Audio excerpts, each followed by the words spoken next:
வாழ்க குருவே துணை குரு அடி போற்றி.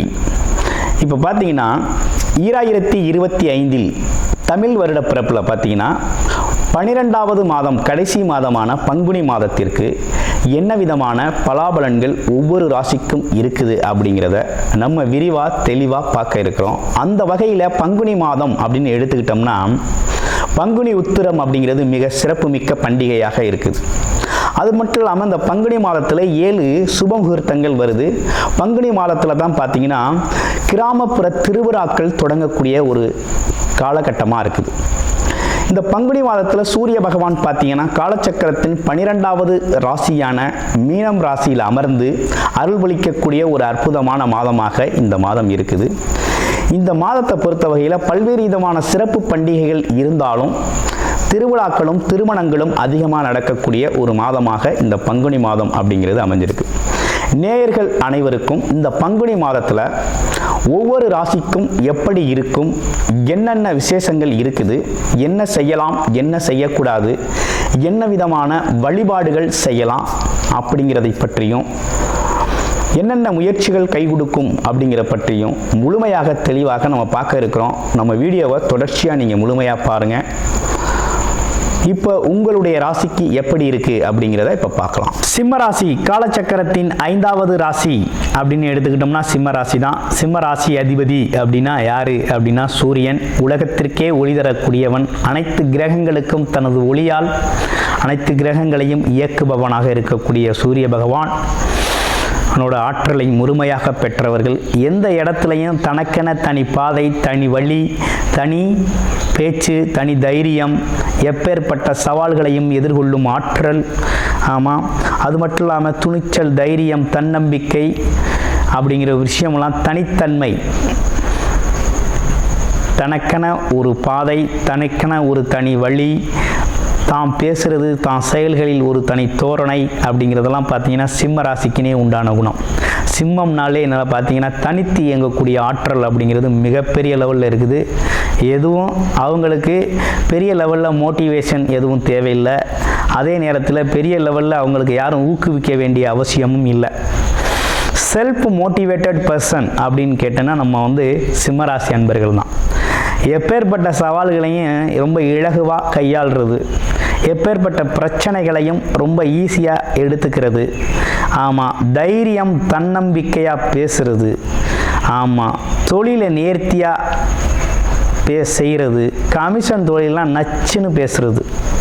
இந்த ரியல் எஸ்டேட் புரோக்கர்ஸ் எல்லாம் சிம்மராசிக்காரங்க இருந்தாங்க அப்படின்னா கட் அண்ட் செட்டாக அக்யூரேட்டாக டக்குன்னு பேசி அதை முடிப்பாங்க. முடித்த கையோடு எல்லா விஷயத்தையும் முடிச்சு செஞ்சுருவாங்க.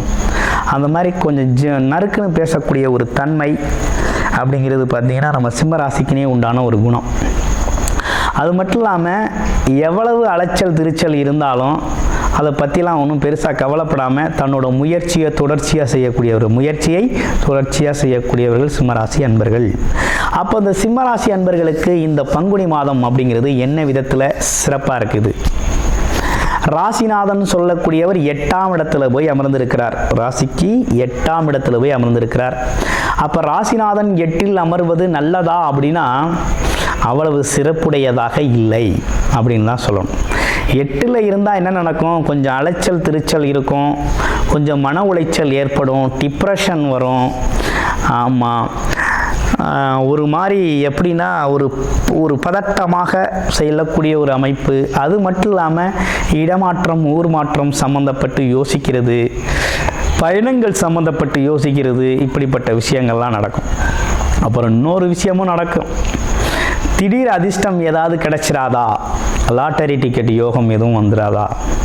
திடீர்னு நமக்கு ஒரு பெரிய லக்கி ப்ரைஸ் மாதிரி ஏதேனும் ஒரு பிஸ்னஸ், ஒரு டீல் முடிச்சிட மாட்டோமா அப்படிங்கிற ஏக்கங்கள்லாம் உண்டு. நடக்கக்கூடிய ஒரு அமைப்பு அப்படிங்கிறது உண்டு. ஆனால் இருந்தாலும் 8ஆம் இடத்துல ராசிநாதன் அமர்வது அப்படிங்கிறது நெகட்டிவ் தாட்ஸ் கொஞ்சம் நிறைய வருங்க மனசில். எல்லாத்தையும் பற்றியும் ஒரு கருத்துருவாக்கம் அப்படிங்கிறது பார்த்திங்கன்னா கொஞ்சம் நெகட்டிவாக இருக்கும். கொஞ்சம் நெகட்டிவ் ஃபீலிங், அதாவது ரொம்ப பாசிட்டிவ் அப்ரோச் உடையவங்க தான் நம்ம சிம்மராசி அன்பர்கள். இருந்தாலும் இந்த ராசிநாதன் 8இல் அகப்பட்டிருக்கிறது, அது ராகுவின் பிடியில் அகப்பட்டிருக்கிறதுனால என்ன நடக்கும்னா கொஞ்சம் இதுவரையும் இல்லாத அளவுக்கு இப்போ கொஞ்சம் நெகட்டிவ் தாட்ஸ் அப்படிங்கிறது அப்படி தலையில் கொஞ்சம் கொஞ்சமாக தலை தூக்கும். அதுக்கெல்லாம் இடம் கொடுக்காதீங்க. இடம் கொடுக்க வேண்டிய அவசியம் இல்லை. ஏன்னா தொழிலதிபதி 10 சுக்கிரன் அவரோட சேர்ந்துருக்கிறார். 2-11 புதனும் சேர்ந்துருக்கிறார். அப்போ என்னென்னா தொழில் லாபம் அப்படிங்கிற ஒரு விஷயம் 8ஆம் இடத்துல இருக்குது. அப்போ என்னென்னா இது சார்ந்த அதிருப்திகள் ஏற்படக்கூடிய ஒரு அமைப்பு இருக்குது.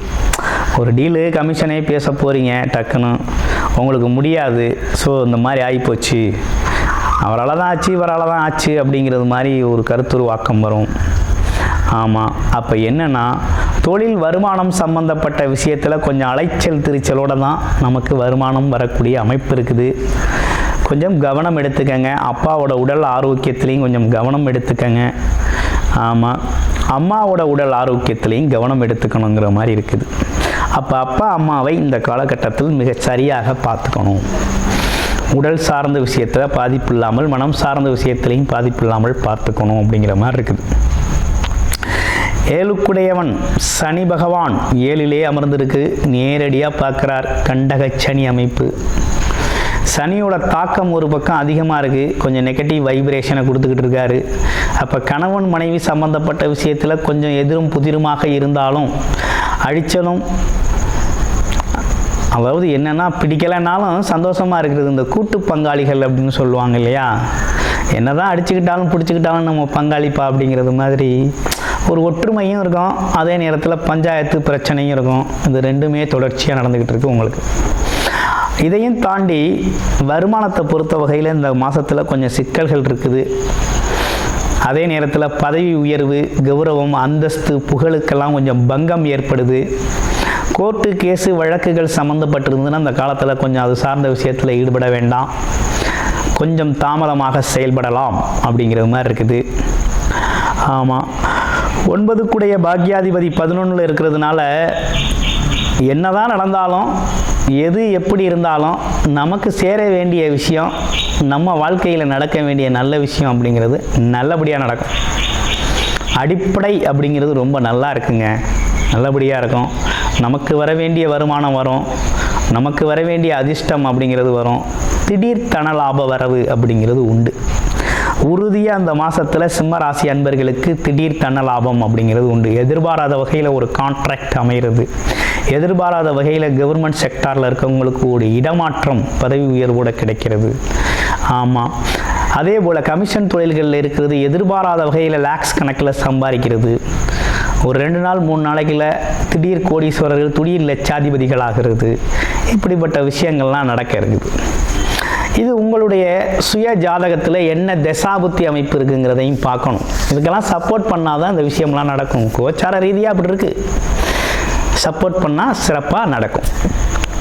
ரைட்டு, இப்போ உங்களுடைய ராசியில் இருக்கக்கூடிய நட்சத்திரங்களுக்கு என்ன நடக்கும் அப்படின்னு பார்க்குறோம். முதல் நட்சத்திரம் மகம் நட்சத்திரம். எப்பேற்பட்ட சவால்களையும் ரொம்ப ராஜதந்திரமாக செயல்படக்கூடியவர்கள், அரசியல் நுணுக்கம் கொண்டவர்களாக இருக்கிறீங்க. ஆமாம், தனக்கு தெரிஞ்சதை வெளிக்காட்டுறது இல்லை, ஆனால் வெளியிலேருந்து எவ்வளவு ஈர்க்க முடியுமோ அவ்வளவு ஈர்க்கக்கூடிய ஒரு தன்மை உண்டு. ஆமாம், எதிரியை பகைமையை ரொம்ப எளிதில் வெல்லக்கூடியவர்களாக நீங்கள் இருக்கிறீங்க. உங்களுக்கு எதிரி பகையெல்லாம் இருக்காது பெருசாக. ஆனாலும் உங்களுக்கு எப்படி இருக்குது அப்படின்னா, கொஞ்சம் குடும்பத்தில் சின்ன சின்னதாக பிரச்சனை இருக்குது, வருமானத்தில் தடை இருக்குது, அதெல்லாம் நீங்கிடும், சரியாயிடும். அதெல்லாம் உங்களுக்கு சரியாயிடும் அப்படிங்கிற மாதிரி இருக்குது. குடும்பத்தோட ஒற்றுமை கொஞ்சம் அதிகரிக்கக்கூடிய காலகட்டமாக இருக்குது. அடுத்து பூர நட்சத்திரம். பூர நட்சத்திரம் கொஞ்சம் அலைச்சல் திருச்சலோடு இருக்கும், கொஞ்சம் மன உளைச்சலும் இருக்கும், கொஞ்சம் ப்ரெஷர் அதிகரிக்கும். இவ்வளோ நாள் வரையும் ப்ரெஷர் இல்லைன்னா கொஞ்சம் பிபி கொஞ்சம் செக் பண்ணிக்கோங்க. சில பேருக்கு சுகர் கொஞ்சம் ரைஸ் ஆகும், சுகரையும் கொஞ்சம் செக் பண்ணிக்கோங்க. உடம்பை கவனிச்சுக்கோங்க, மனசை கவனிச்சுக்கோங்க. ஆமாம், இது தற்காலிகமான சூழ்நிலை தான், நிரந்தரம் அல்ல. அதனால் கொஞ்சம் பொறுமையும் நிதானத்தையும் கடைபிடிங்க. ஆமாம், குடும்ப உறுப்பினர்கள்ட்ட கொஞ்சம் உங்களோட ப்ரெஷர் டிப்ரெஷன்லாம் காமிக்காதீங்க. தொழில் மற்றும் வேலை சம்பந்தப்பட்ட விஷயங்களில் இருக்கக்கூடிய இடர்பாடுகளை சொல்லி, இடர்பாடுகளை மைண்டில் வச்சு குடும்ப உறுப்பினர்களிட எதுவும் கோபத்தை வெளிக்காட்டுறது அப்படிங்கிற ஒரு விஷயம்லாம் வேண்டியதில்லை. இயல்பாக உங்களோட வாழ்க்கையை நகர்த்துங்க. வாழ்க்கை உங்களுக்கு ஒரு சிறப்பான விஷயத்தை கொடுக்கும். ஏன்னா எது எப்படி நடந்தாலும் கடைசியில் உங்களுக்கு நல்லது தாங்க நடக்கும் அப்படிங்கிற நல்ல சூழ்நிலை இருக்குது.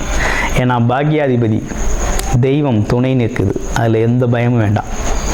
நெக்ஸ்ட்டு உத்திர நட்சத்திரம். கல்வி, கேள்வி, அறிவு, ஞானம் அப்படிங்கிறதெல்லாம் ரொம்ப அதிகமாக இருக்குது. எந்த இடத்துலையும் மதிப்பு மரியாதையெல்லாம் இருக்குது. அதே நேரத்தில் நிர்வாகத்திறனும் இருக்குது. பேச்சு, கடுகடு பேச்சு, அதாவது எதுனா ஒரு எல்லாரையும் தூக்கி சாப்பிட்ற மாதிரி உயர்வான பேச்சு அப்படிங்கிறதெல்லாம் இருக்குது. ஆனால் என்னென்னா அரசு சார்ந்த துறைகளில் மட்டுமே நல்ல சிறப்பாக இயங்க முடியும். மற்றபடி மற்ற இடங்களில் இயங்குறது அப்படிங்கிறது பார்த்திங்கன்னா மற்றவங்களுக்கு பிடிக்காத சூழ்நிலை அப்படிங்கிறது உங்களுக்கு உருவாகும். என்ன காரணம்னா உங்கள் சைடில் உண்மை, நீதி, நியாயம் அப்படின்னு சொல்லி அழுத்தம் திருத்தமாக பேசுவீங்க. அன்பை வெளிக்காட்டுறது அப்படிங்கிறது இல்லாதனால சில சிக்கல்கள் இருக்கும். அனுசரித்து பேச கற்றுக்கங்க. வாழ்க்கை அற்புதமாக அமையும் அப்படிங்கிறதுல எந்த சந்தேகமும் இல்லை. இப்போ என்ன நடக்குது அப்படின்னா ராசிநாதன் 8ல் கொஞ்சம் ப்ரெஷர் இருக்குது, கொஞ்சம் அலைச்சலும் இருக்குது. தொழில் சம்மந்தப்பட்ட ஒரு கன்ஃபியூஷன் இருக்கும், வேலை சம்மந்தப்பட்ட ஒரு கன்ஃபியூஷன் இருக்கும், வியாபாரம் சம்மந்தப்பட்ட ஒரு சிரமம் இருக்கும், கொடுக்கல் வாங்கல் சிக்கல் இருக்குது. இதெல்லாம் கொஞ்சம் இந்த மாதத்தில் அப்படியே அலசல் புலசலாக இருக்கும் ஒரு 15 தேதி வரையும். அதுக்கப்புறம்லாம் எல்லாம் சரியாயிரும், கவலைப்பட வேண்டாம். இப்போ நமக்கு சிம்மராசியை பொறுத்த வகையில் ஓவராலாக இப்போ என்ன பண்ணணும் அப்படின்னு பார்த்தோம்னா ஒன்றும் பெரிய விஷயங்கள் ஒன்றும் இல்லைங்க. குருதட்சணாமூர்த்தி வழிபாடு அப்படிங்கிறத தொடர்ச்சியாக செஞ்சுக்கிட்டு வாங்க. குரு வழிகாட்டுதல் அப்படிங்கிறது ரொம்ப சிறப்பாகவே இருக்கும், ரொம்ப நல்லா இருக்கும். குருதட்சணாமூர்த்தி மகாலட்சுமி வழிபாடு அப்படிங்கிறது மிகப்பெரிய முன்னேற்றத்தை தரக்கூடிய வகையில், மகிழ்ச்சியை தரக்கூடிய வகையில், மனதில் நிம்மதியை தரக்கூடிய வகையில் ரொம்ப சிறப்பாக அமையக்கூடிய ஒரு அற்புதமான அமைப்பு அப்படிங்கிறது ஏற்பட்டிருக்கு. நன்றி, வணக்கம், வாழ்த்துக்கள்.